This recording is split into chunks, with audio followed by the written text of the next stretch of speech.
Good afternoon, everyone. Welcome to this Tuesday's PhD support group meeting. I am Dr. Leni Liebenberg, and I am very happy to be hosting this session as part of the Doctoral Academy program. Today, the UKZN Student Support Services team joins us again, and they'll be exploring the work-life study balance. And that is something that can be a challenge to very many students, staff members alike.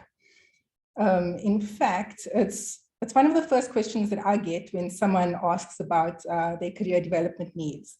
How do I thrive professionally, but not at the expense of my personal life, my family life, my studies, or any other aspects of my life? How do I strike that balance and succeed all around? Now, this topic affects most PhD students and also aspiring students, postdocs, staff. We all want to be successful, well-rounded human beings. So I'm sure that there'll be loads of comments and queries in the chat box today, or raised hands and loads of thumbs up and emoticons, reaction icons, or whatever to indicate your investment or your interest in the content. I'm sure it's going to be a very interactive, a wonderful session today. Right, with that, I'll hand over to the SSS team. And I understand Ulganithi Thaba is on hand. Hi, Lenine. Hi, Wooly. Welcome back. Thank you so much, and welcome to all our students that are with us today. So I'm just going to share my screen. And greetings to everyone.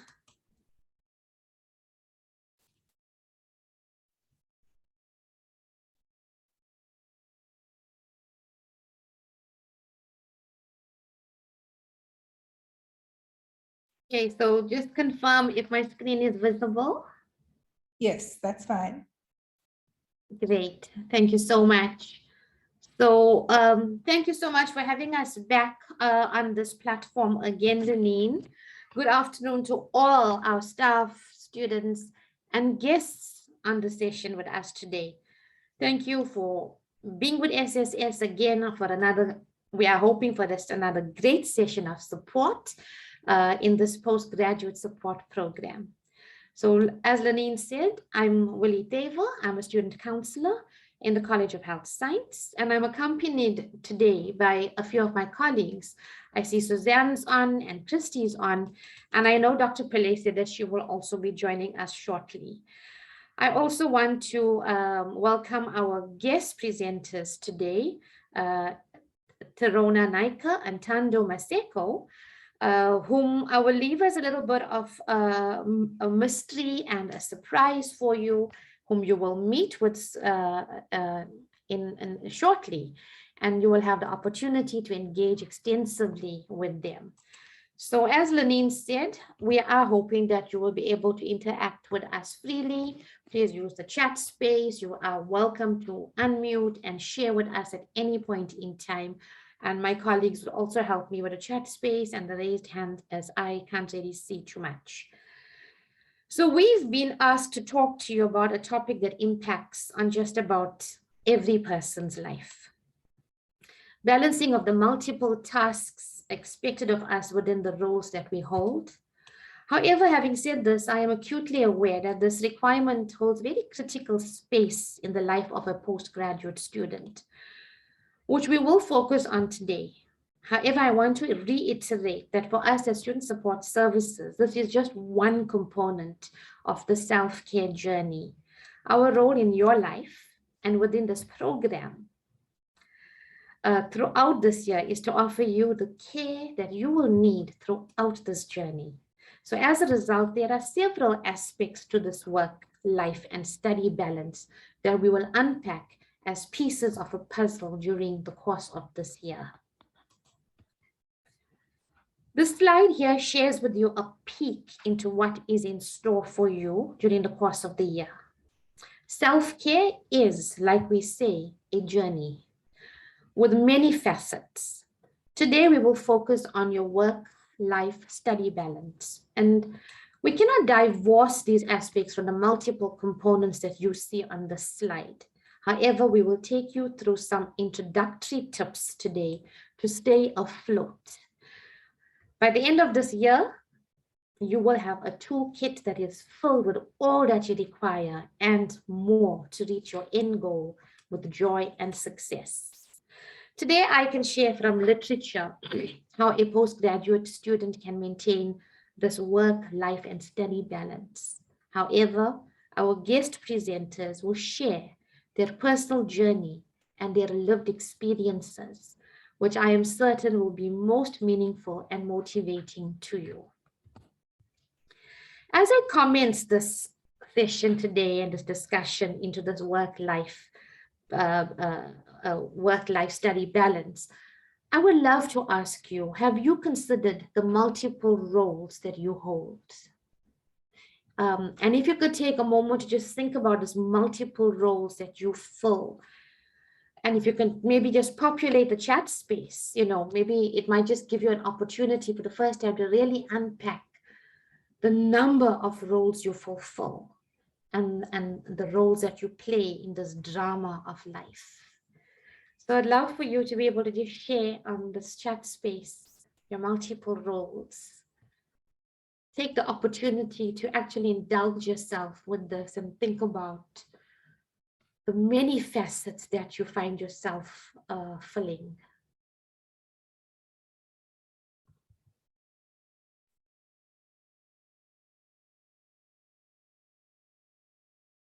I recall doing this exercise and I was quite taken aback by the fact that I actually probably filled in more than 15 to 20 roles that I actually do play a part in. So I'm quite curious to see what our students here today, the number of roles that you actually fulfill.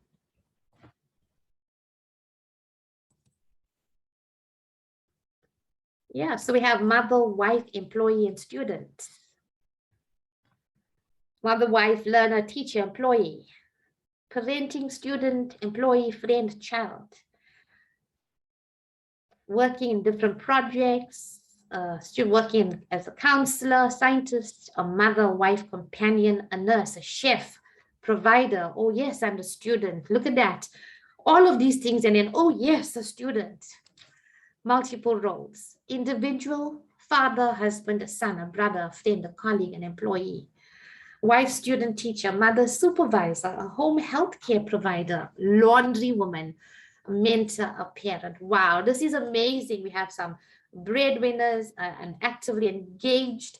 I'm now a student.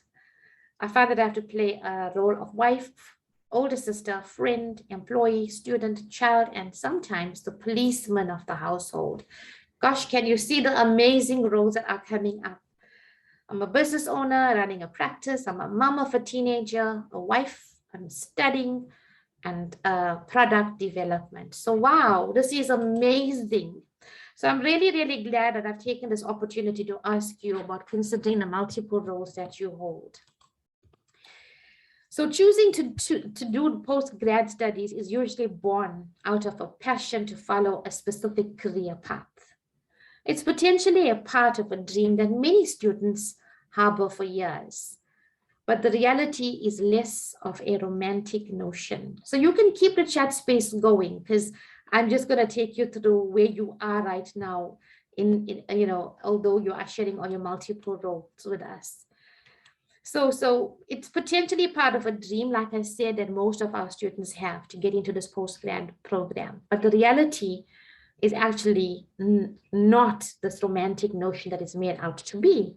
To become an expert in one's field, time has to be put in to master it, which comes at quite a cost.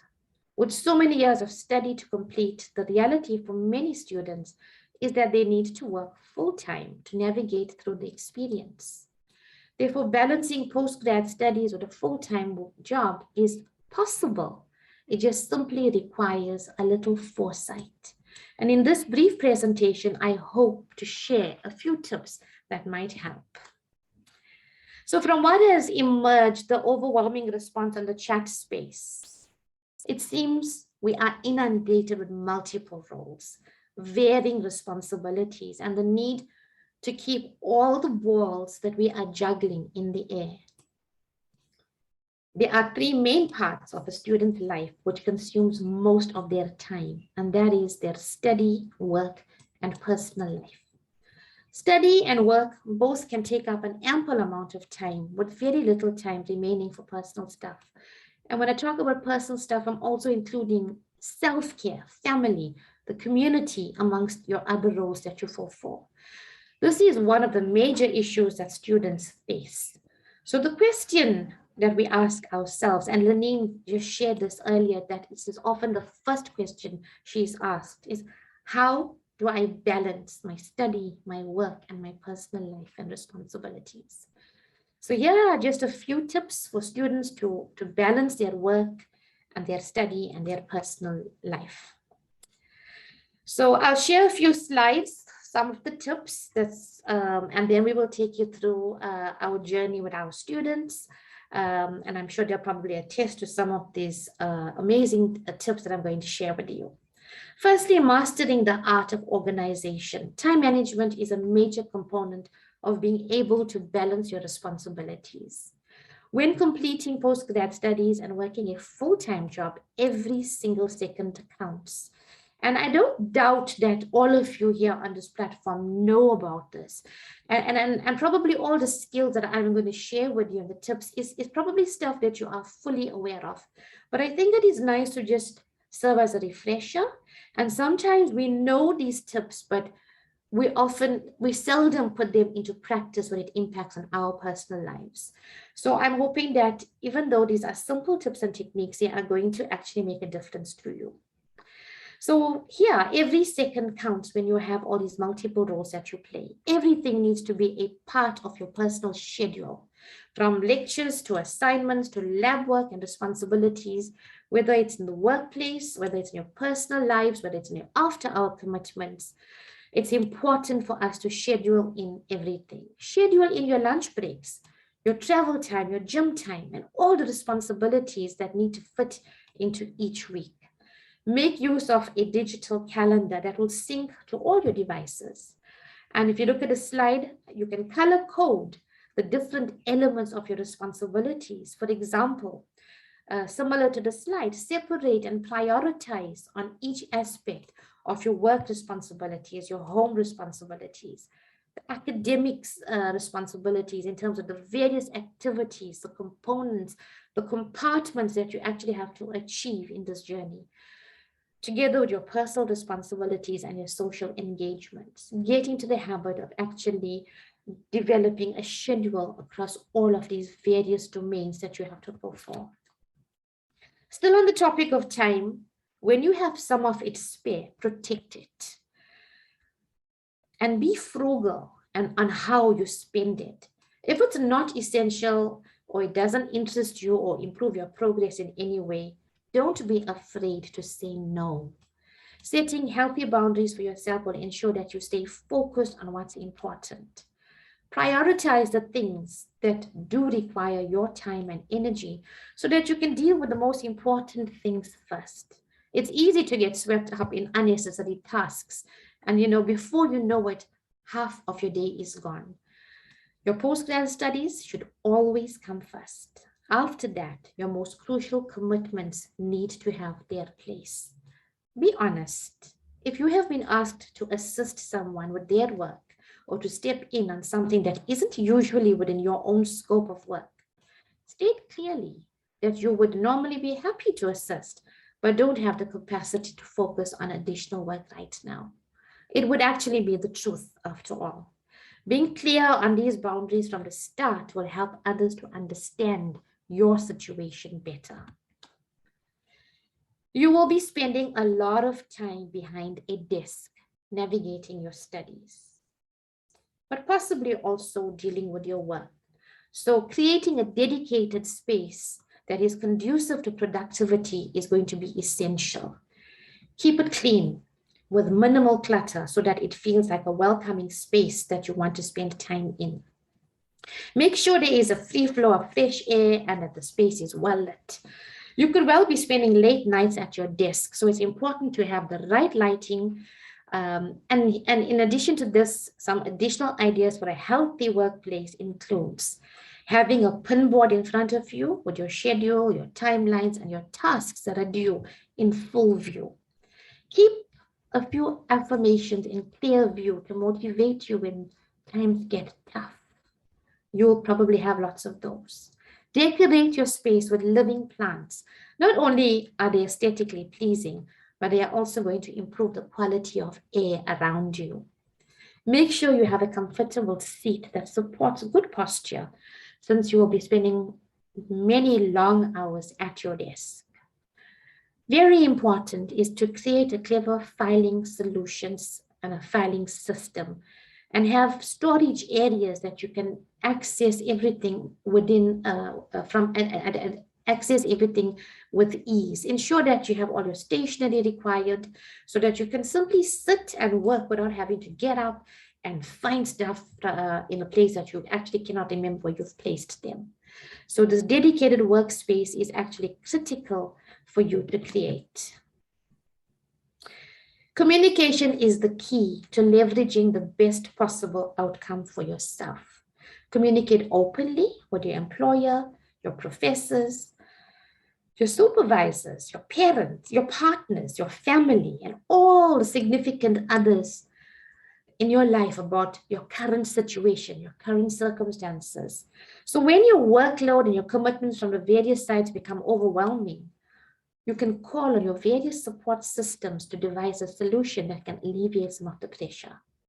Communication skills are an important aspect of any line of work. So honing these skills will pay off in the long run when dealing with difficulties or challenges, or when you are needing to delegate some of the work or home responsibilities. Communication is going to be the key. Let's look at how to disseminate information on our own. With limited time on your hands, you need to be able to understand and disseminate information quickly in order to reach an outcome. In both the workplace and with your studies, there will be a strong requirement for you for being able to unpack content, to unpack research topics and understand insights in order to use the information. So relying on other people to help you gather information or to understand it is going to be a waste of your precious time. Develop skills that allow you to gain your own insights without the help of others. When you need assistance from other team members or fellow students, create a way of communicating with them that doesn't require an immediate response. This is essentially called asynchronous communication, which means you can send out an email or an SMS or a WhatsApp, and you do not have to wait around for an immediate response. This will allow you to continue with all your important tasks while you wait for your colleagues, your supervisor, or your fellow students to come back to you. Staying healthy will ensure that you are always operating at your best. Take time to eat healthily and exercise regularly to keep your body in peak physical condition. I think we hear all of this so often, but I wonder how many of us actually do practice this. Eating regular healthy meals throughout the day will keep you going so that you can focus on your studies without forgetting your work and other responsibilities. We often either forget to eat or we eat mindlessly when we are faced with a lot of pressure. And please share in a chat space if you find that this does happen to you. When we aren't fueling our bodies properly, we tend to then quickly opt for this energy drink, full with sugar, caffeine, and other quick fixes to keep our energy levels up, to keep us going through the night, to complete the little bits and pieces that are outstanding. This is a slippery slope because as quickly as our energy levels are lifted, they plummet as well. So just some tips for those of you who are really, really so busy. Pick a day to plan your meals for the week ahead. Shop for the relevant groceries and make bulk healthy meals in advance. Divide them up into portions and freeze them. And in fact, these are tips even a nutritionist has shared with us. Stock up on healthy, on-the-go snacks that can be packed into a bag quickly. Keep loads of fresh vegetables and fruit in your refrigerator, because this will keep you going between meals. Exercising regularly will boost your brain health, enable you to stay focused, and to help you to make it easier to retain information. Exercise has also been shown to reduce stress levels, and this is all of us are in this position. We're needing this to reduce our stress levels.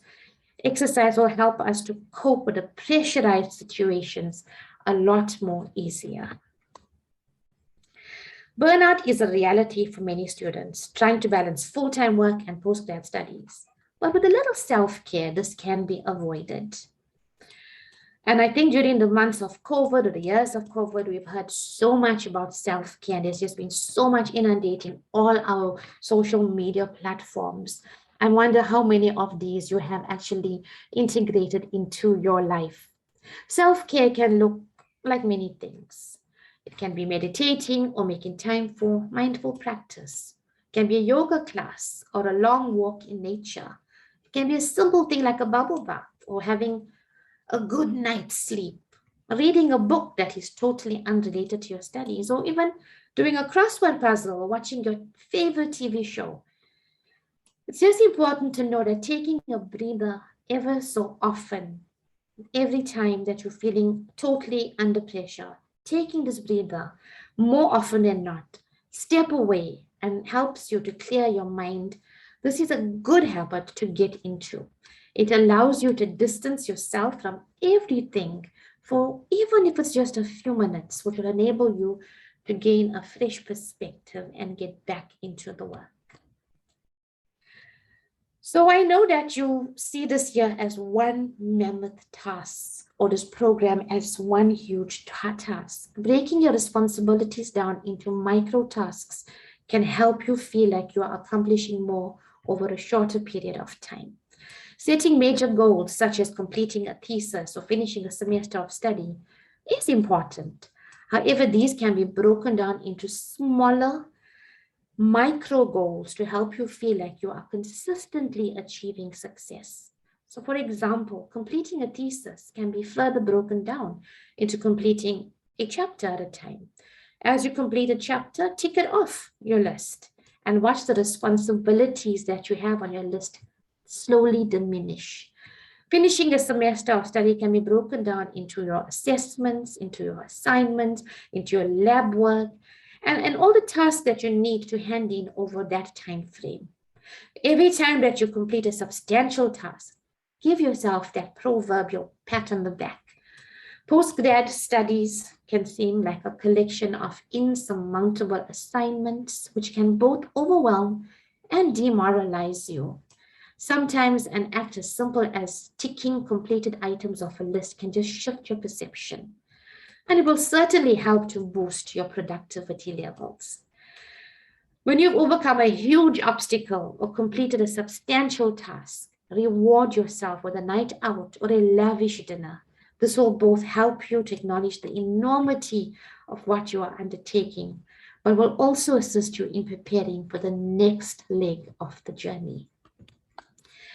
So, working a full-time job while balancing postgraduate studies might seem like an endless journey. However, with the right dedication, it will eventually come to a very fruitful end. The end goal is to graduate and then follow a career in your chosen studies, in your chosen field.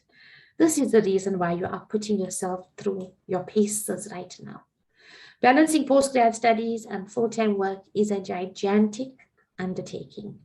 It's important to keep the end goal in sight so you don't lose hope, remembering that the pressure you are placing yourself under is not permanent. Will be a means for you to be motivated and keep you going. You will eventually realize the benefits of all of your hard work. And the slide that I have here is taking you through all of that up to victory, success, and accomplishment. So whatever you're doing right now, have in mind your end goal. Put this up as a motivation, as a means of this affirmation on your wall.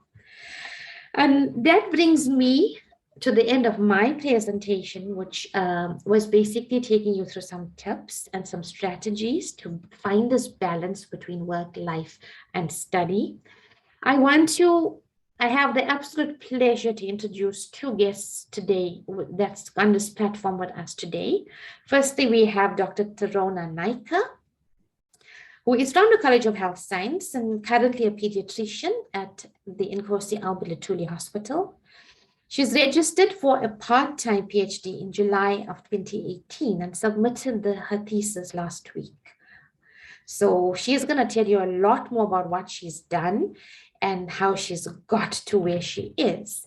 And our following guest speaker is going to be Tandoo Maseko, who's currently studying towards her final year in the PhD program at UKZN and is a research fellow at CAPRISA. She's also going to share more about her research with us, but more importantly, how they managed to find this balance that I have been sharing with you in theory about. They will share with you actually practically how this worked for them. And I welcome both Tirona and Tandoo on this platform. And as they get themselves ready, I just want to remind you that Suzanne will post a link for the needs assessment. And last week we had just 15 students who have completed it. We've got some beautiful feedback from that, which I have. If we have time, I'll share this with you. But I want to now hand over to our guest presenters.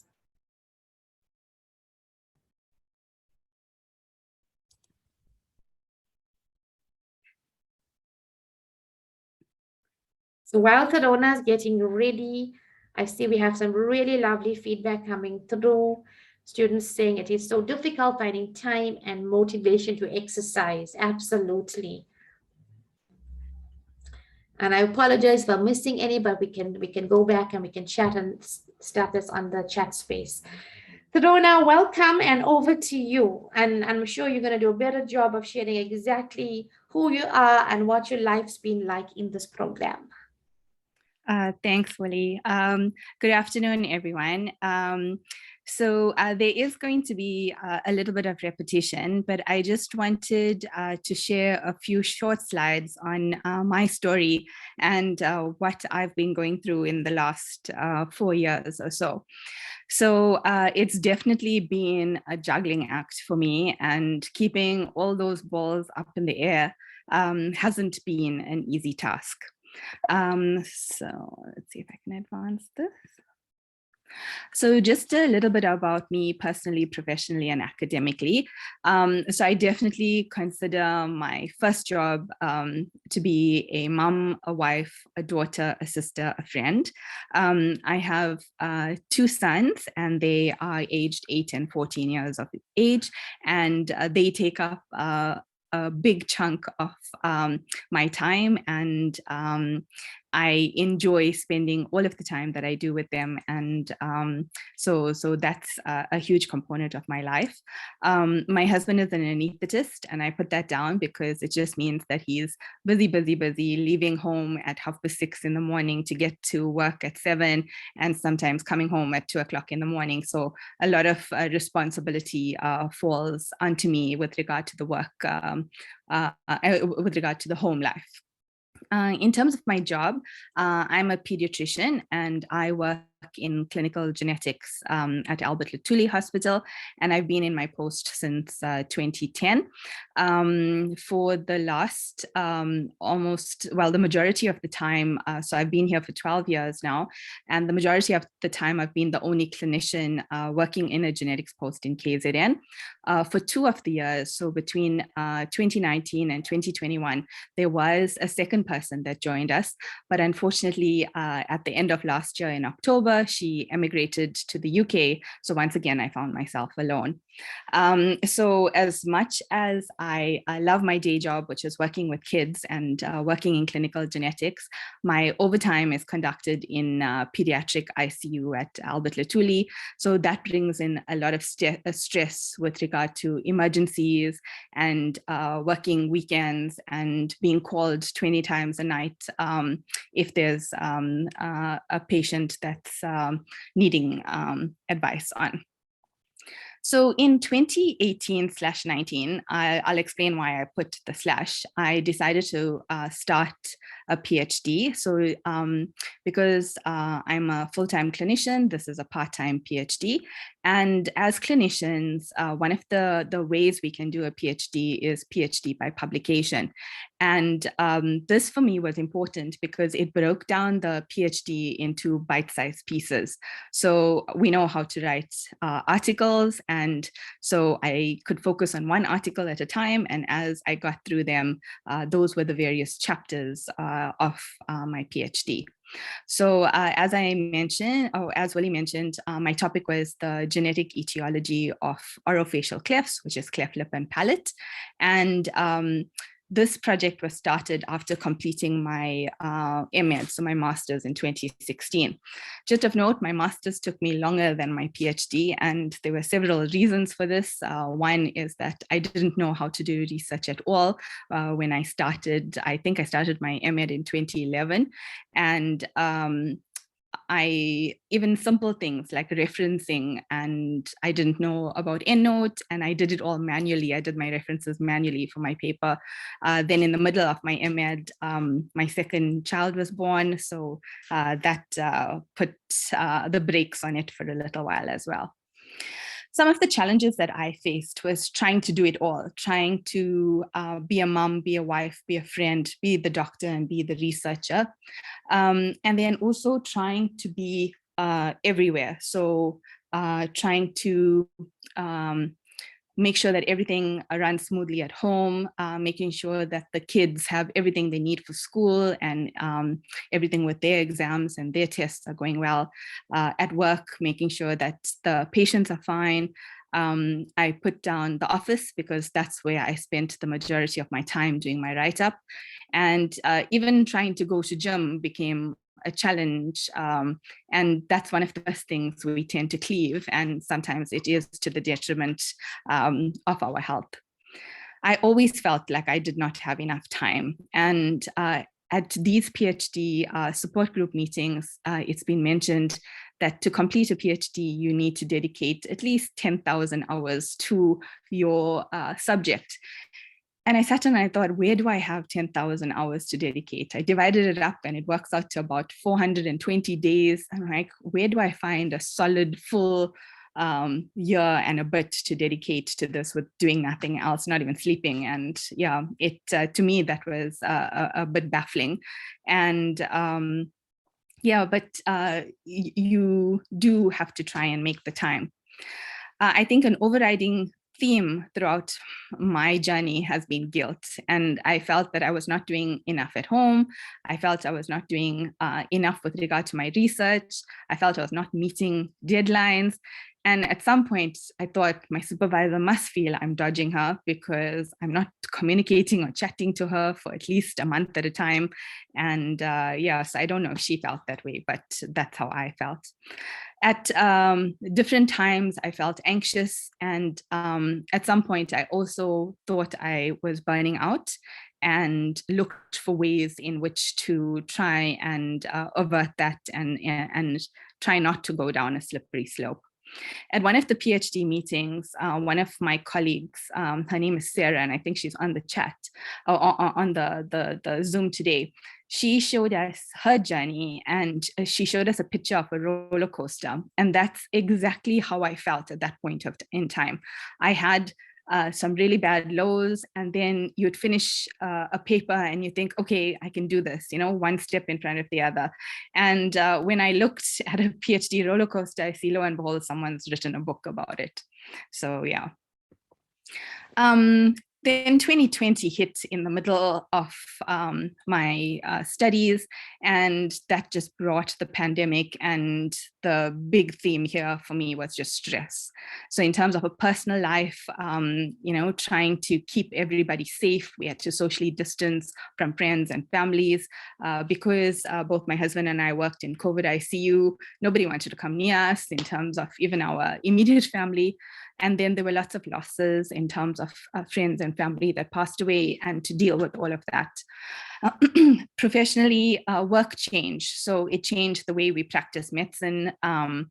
And as I mentioned, I worked in Peds ICU, so we started taking care of the COVID positive ICU patients that needed ventilation at Albert Lutuli, and I was one of the consultants involved in that, so we had to learn how to don and doff. And then during the months of lockdown, our clinics at Albert Lutuli closed for 3 months. So between April and June, all our patients needed to be rescheduled. So that created a burden for after July. But during that time of April to June, we had to find so we had to deal with the COVID ICU patients, and then we had to figure out what else we needed to do during that time. And I'll show you what I did then. And then in terms of how 2020 affected my academic research, so I had to stop sampling. So my samples that I take are saliva samples that look at the DNA. And because it was the pandemic, I couldn't take saliva samples. So my sampling halted in March of 2020. The lab that I send my specimens to closed. They were not accepting any more samples. Samples weren't allowed to be flown into America. There were no flights, and even the lab was not accepting students. So at some point, I was meant to go across to go and do some of the lab work myself. And at that point, it didn't look like it was going to happen anytime soon. But not all is doom and gloom. So I did eventually manage to submit my thesis, and it happened last week, Monday. And like I mentioned, it was faster than my MEd. So it eventually took me, I think it was just over 3 years. And that was because I'll show you at the end, but the postgrad office offered us the option to suspend a semester due to the inability to collect samples, and we got that via email notification. And also what happened recently is that I was awarded a research grant, so that was quite exciting as well. And all of this was possible because of my two amazing supervisors. My main supervisor is Prof. Colleen Eldest. I think she's on the Zoom as well. And my co-supervisor from the University of Iowa is Prof. Batali. I also have a very helpful team around me at Albert Lutuli. We're a small team. There's essentially 2 genetic nurses and I, and they were exceptionally hardworking and even helped me collect samples when they didn't need to. In terms of my personal life, I am fortunate to have a very supportive and understanding family. And I think for me, my spouse understood what I was doing and supported that process. So I just want to share some of my, I think I put down about 7 points that helped me and how I coped. So the first thing I want to mention is my 3 rights. So right supervisor, right topic, right time. So right supervisor for me was easy because Prof. Eldest supervised my MEd and she really held my hand through that process. She's also a very valued colleague, mentor, and friend. So finding her was very easy for me. And I was happy that she agreed to be my supervisor. Finding the topic was a little bit difficult. I knew that it was something I wanted to be passionate about.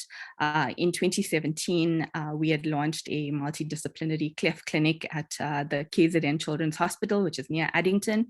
And I knew I wanted to do something with the kids and the cleft clinic, so with the children who had clefts. Because I work in clinical genetics, I knew I wanted it to be genetic related, but then I hit a stumbling block because there's no genetic testing in South Africa for cleft lip palate. So I was fortunate enough to take a trip. I call it my fact-finding trip. And Colleen was actually going to be in the UK in December of 2017. So my spouse, my husband sponsored a ticket for me to go up. And essentially what we did is Colleen and I, we spoke to several academics in the UK. We went to London, Newcastle, Edinburgh, and Dundee. And you can just see us traveling north and it getting colder and colder. When we got to Dundee, eventually I found a link to a collaborator, and that was my co-supervisor in Iowa. The person that I spoke to in Dundee, one of his mentees was very interested in cleft research in Africa. And that's how I made the link. So Prof. Batali, he funded me initially. He supplied me with the saliva test kits. I was invited to join their lab meetings. And because of the time difference, they are 7 hours behind us in America. So these lab meetings happened from 7 to 9 p.m. every Friday for the last 4 years. And I'm still doing them. I'm even presenting this week, Friday, at their journal club. And my samples were sent to the University of Iowa, and that's where the genetic testing was done. In terms of right time, my advice is to do your literature review, check where the gaps in the literature is, start working on your protocol, and register just as you think you are ready to submit your protocol to BREC. I think this cut out about 6 to 8 months. Had I registered earlier, I'd be working on the protocol, whereas when I was ready to submit to BREC, they came back with an answer. I made the revisions they wanted, and I was ready to start. So my next step is to know the requirements for your project. And what I mean by that is I had to learn how to write a protocol, something as simple as the differences between aims and objectives. I had to learn in terms of, so every study is different, but in terms of my study, I had to know how to apply to BREC. I had to understand what was expedited versus a full BREC approval, the consent forms that I needed because it was kids, I needed assent forms, how to take sample consents, how to take storage consent forms, to draw up these forms and to get the patients to sign it. You need to write out a patient information leaflet that needs to be translated into Zulu in our setting. I had to devise a questionnaire. My data was stored in the REDCap database. And back then, the University of KZN didn't have access to REDCap. So I got access via my collaborators. And then something as simple as getting your BREC annually recertified. So I know when it comes to August or September, I need to recertify. And it was Colleen that reminded me the first time that I needed to do that. I had completely forgotten. Then I needed to know how to apply for hospital site approval, for Department of Health approval. And then because I was sending samples overseas and collaborating with another university, I had to get a material transfer agreement, and that goes via UKZN legal services. And then you can't just ship things overseas, you need an export permit, and that sometimes takes up to 6 months to even get, and that's via the Department of Health. And then for me, it was important to know what does it mean doing a thesis by publication? How many papers do I need? Do they all need to be published? What's the difference between a scoping review versus a systematic review, and which was more relevant for me? And then when it came time after I finished those things, it's how to actually sit down and write this thesis. So like Willie said, time management is very important, but to me, what it meant is I like to make lists. I like to tick things off, and it gives me a great sense of achievement or accomplishment as soon as I tick something off. My advice is to get help. So enlist everybody around you that's going to help. So I needed somebody to fetch my boys from school. Sometimes something as mundane as what to cook for supper became the biggest problem for that day because I didn't have groceries, or that became a challenge. I tried to be as organized as I could. So knowing what were the requirements for that week, knowing what my boys needed for school. And then one of the other things that I needed to get organized with is when I submitted something to my supervisors, giving them the time to actually look at it and come back to me, because they are busy as well. So they're not going to get back to me the next day, so I had to set time aside in my timeline, that accounted for that as well. And then this became absolutely important to me, setting aside dedicated time. Because when you want to work on your research stuff, you realize that you need to do X, Y, and Z before. And these were some of the things that I learned. So the Pomodoros, which is, there's a picture here on this side, it's a technique that we learned via Colleen and Prof. Chatsderup and Prof. Nina Amin, is where we'd work for 25 minutes, continuously, quietly, and then we'd take a 5-minute break where we chat about what we did, and then work for another 25 minutes and take a 5-minute break. You can break this up into how many 25-minute workstations you need. And during the time of COVID, we actually all used to get together on Zoom at about, I think it was like 7 or from 7 at night to 8 at night doing this. And because the family knew that this was my dedicated time, they all had supper, they were all sorted. I actually got a lot of work done then. And so Pomodoros for me was a big thing that helped me. I assessed when I worked best, and for me, it is early in the morning, because late at night, I think my brain just stops working. So 4 o'clock in the morning, when everybody else was sleeping, was when I was up writing, and I got some of my best writing done then. And then as a clinician, you realize that you can take some sabbatical leave, and I needed to know the process of that. And I was lucky and fortunate to be able to get some leave from October to December of 2020. I actually didn't tell many people I was on leave, because what I did is I pretended like I was at work, and from 8 to 4 every day, I just sat down and I wrote and I figured out what I needed to do. And then even in 2021, I used up some of my annual leave to actually just get some time to myself and write. Willie mentioned this, so saying no. So you know, I feel I'm very much a people pleaser, and I try to say yes to everything, but it just became too much. So I had to say no to additional workloads. I had to say no to social engagements. COVID helped in this, because there was nowhere to go, you know, there were no functions. So that became a little easier. And then with COVID, we were inundated with Zoom meetings, and I was trying to attend everything. Then I had to realize which ones were really important to me. The Tuesday and the Wednesday PhD meetings became some of the crutches that I absolutely had to attend. And at these meetings, I learned about academic writing, I learned about presenting an argument, and all of that, these tools I still use today. There were library tuts, there were numerous library tuts.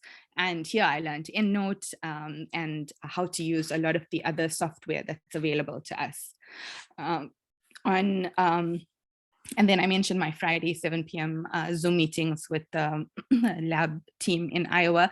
And here I got to present, I think it was over 30 journal articles that I presented. So you get to learn the literature and what everybody else is presenting. And then when you do your presentation, you have to break down that paper as well.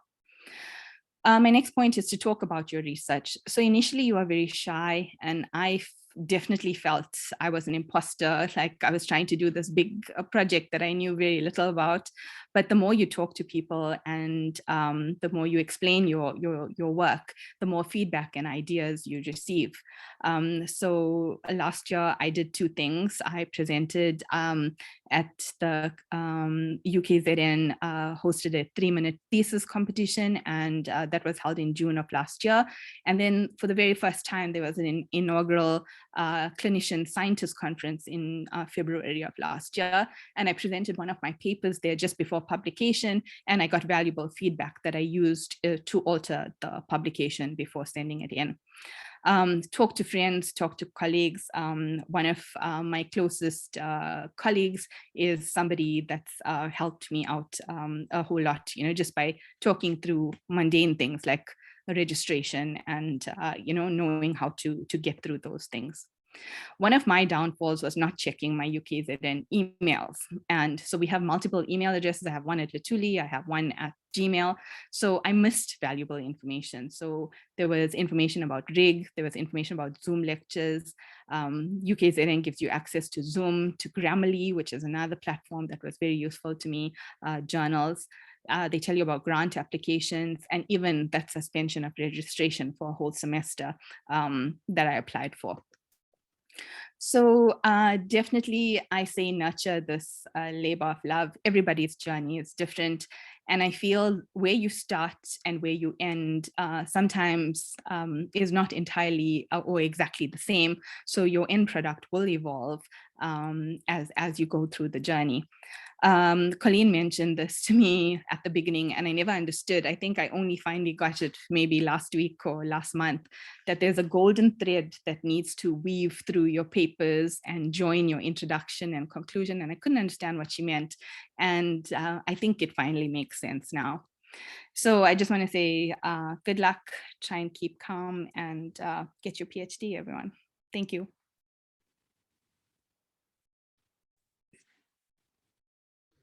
Thank you so much, Tirona, for sharing with us such an amazing journey. I think you've spoken to the heart of all our students here, and I think they could actually feel your experience, because this is where they go. This is what they're going through right now. Thanks for the amazing tips that you've shared. I'm sure students have a lot of questions, but I'm wondering whether we should give Tandoo an opportunity to share her journey, and then we could pose questions. Will that be okay? Yes, I'm happy with that. Do it, yeah. Great. So Am I allowed to Tandoo, ask a quick question?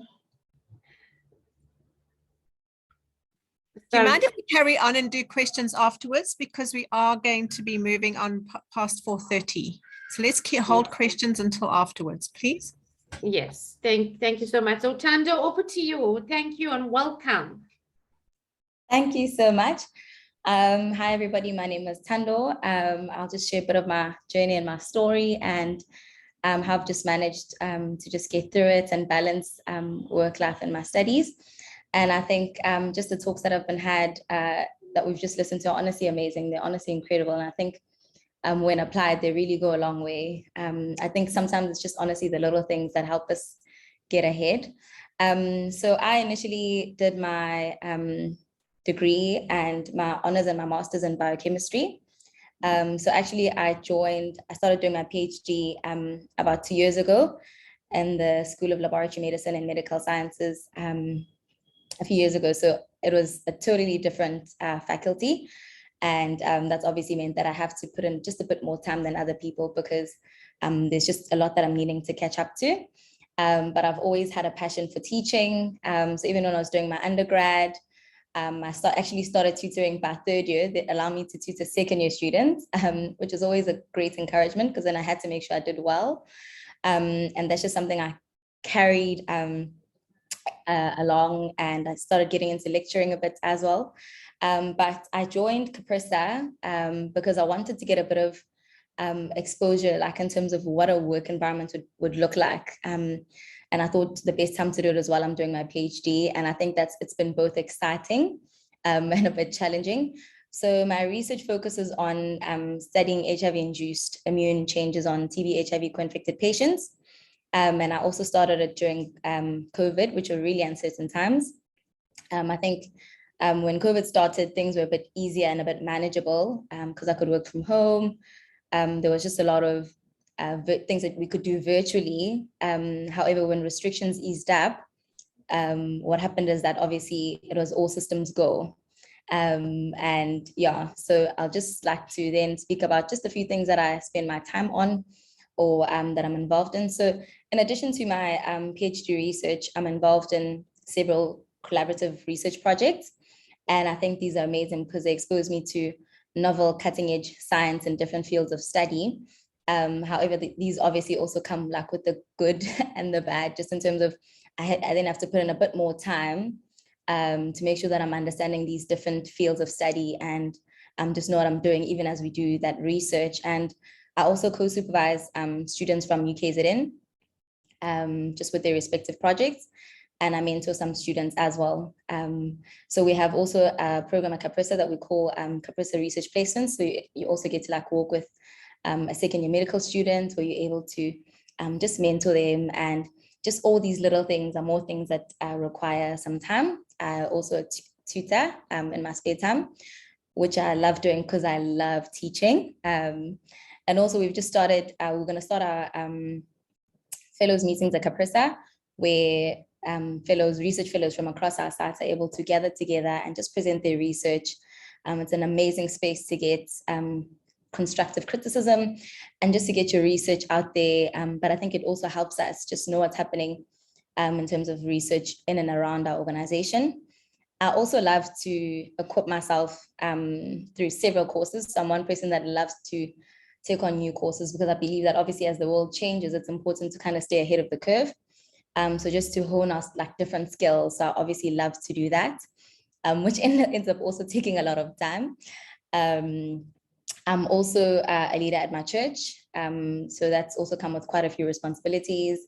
I've taken up playing instruments. So I play drums, and I've started taking up learning bass guitar now. I stay in a household with 7 friends, which have different occupations. Some are occupational therapists, some are graphic designers, some are medical reps. But I often feel like I'm the one that has the least time among them. But obviously, they're always trying to plan activities and trips and getaways. Another thing that I love to spend my time on is exercise. I value it. And sometimes I try to almost manage my time by exercising with different friends in the week to make sure that I'm at least just keeping up with each of them. And I'm also proudly a mama's baby. So I'm an only child. So I also tend to just love going home, quite a lot.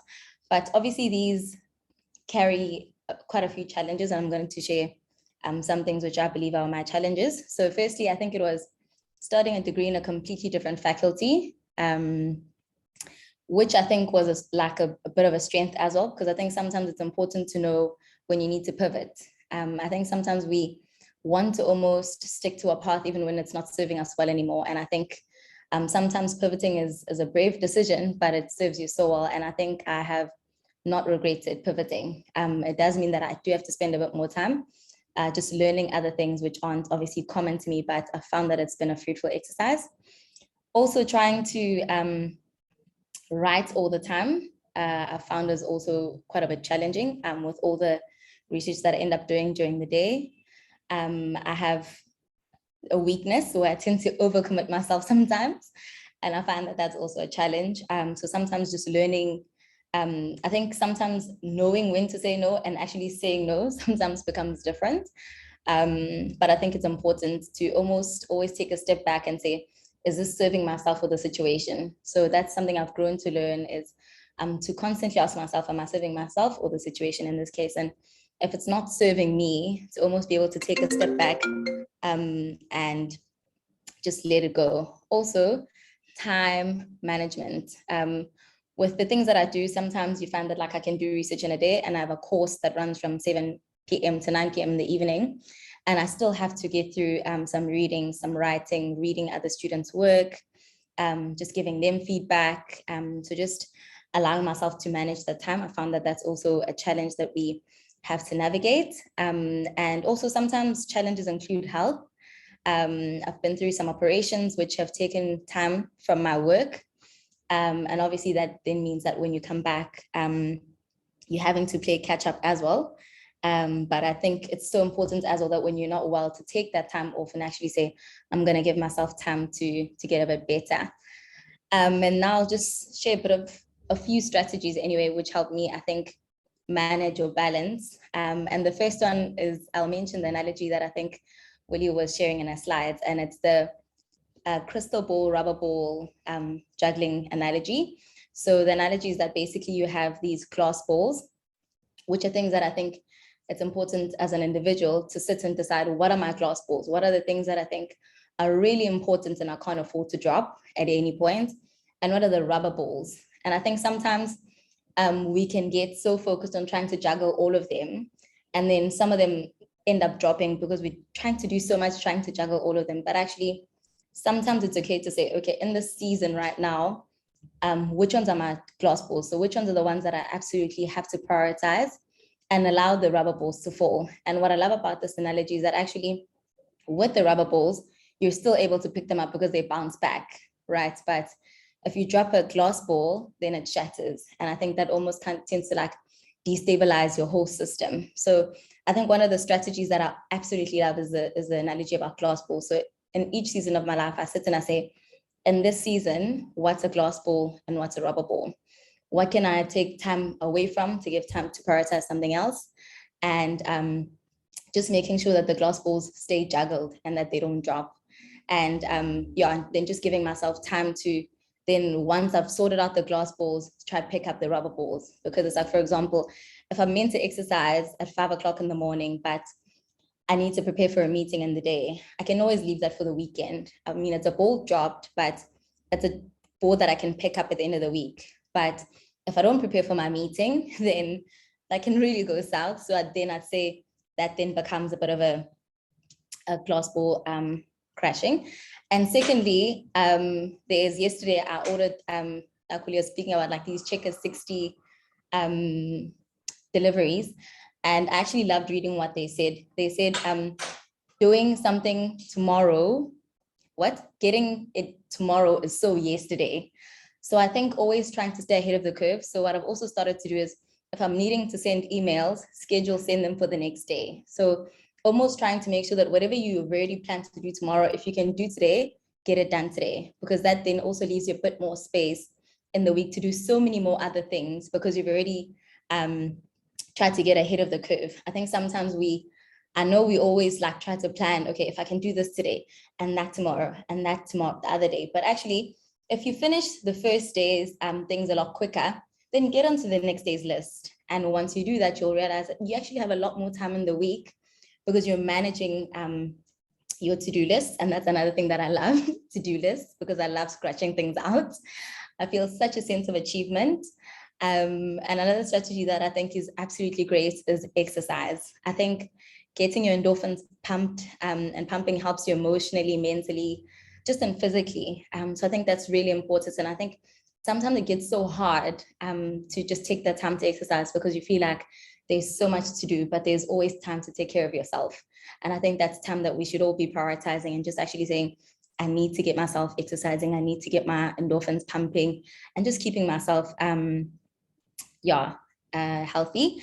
And also just planning helps you maximize your time. I've now realized that when I do a lot of lab work sometimes in the day, I can then end up like struggling to write. So then I decide I'll read, like I try to read an article, at least one article a day, and I'll book some hours in the, like either once or twice in a week, where I decide that that's strictly for my writing, so that whatever's happening, whatever I'm juggling, there's things that I've planned and set out to do, so that whatever I'm juggling, those things are not the mercy of the other things. So just like I was saying about the glass balls, just deciding what my glass ball is. And I think writing is an absolute glass ball, because if we all know, I think if we've done research that if you don't write, you really get bottlenecked in the end. So if you start writing, I actually learned this during my master's. My supervisor and I had a time that we called Shut Up and Write. And that just meant that you didn't have your phone and you just took time to write every week. And I found that at the end of my master's, it had helped me go such a long way. And it was hard to keep the discipline. But just with certain things like that, like if you can just set aside time for things, in the end, in the long run, it really goes a long way. And also just treating yourself when you've accomplished something. I have started a reward system of myself. So when felt that I've done really great, I'll get myself something, or I'll do something for myself, or I'll take myself out, or I'll reward myself with a movie at the end of the week. So yeah, that's then what I do. And as well, just communication. I think people can't really help you unless you communicate. So it's okay to ask for help. It's okay to vent. It's okay to let people know where you are. And I think that's very important. So just getting a support system where you know that like you're able to talk to someone. I know I call my mom a lot in the week, but you're just getting someone that you can just talk to. So yeah, I think my final word of motivation is really that I think we can all do everything we set our minds to. It's just about trying to really maintain that balance with your glass and your rubber balls. Thanks. Thank you so much, Tandoo. I thank you. I love the analogy of the glass balls and the rubber balls. That's really, really brilliant. Thank you for sharing all your tips with us and your challenges and where what you did that you shouldn't have done and what you should do more of. So I really appreciate both you and Tirona's time on this platform. I am very aware that we have gone over our time. I do apologize for that. I think when the conversation's as interesting and motivating as this, it's very exciting for our students. So I want to leave the floor over if we have a moment to take some questions, Lenine. That's fine. Questions in the chat or live? I think we can take a minute or two just for these. But the content has been so very, very relevant, very important. People have still stayed on because it affects so many of us. And Willie, you've actually touched on so many very key points regarding the balance and how difficult it is and all these different things that we need to put into place to try and make sure that we are getting where we need to be without dropping the ball on anything else. Thanks for that one, Tandoo. I think many of the comments have been addressed in the chat already. So I think Andre had a question and I put him or her off. Andre, would you like to ask the question? No, not at this time, in the interest of time, but maybe next time. One of the things I want to say thanks to the team. I must say thanks to Tirona's. I really enjoyed Tirona's presentation. Not to say that Tandoo wasn't good as well. One of the things I know for me as an adult, going back into studies is, being able to set time limits and really manage your time. And Tirona just reminded me of doing that. I'm currently working on my protocol. So I understand. I found the first few days, weeks, I was actually not getting out, much. And our presentation sort of reminded me that I need to do other things besides just pin down, being pinned down. Thank you. Thanks, Andre. And thank you so much to the SSS team for hosting the session today. This is one of many to come this year within the Tuesday PhD support group meetings. So please stay tuned for these. Thank you again. Next week, we'll be having a focus on mentorship, a two-part series.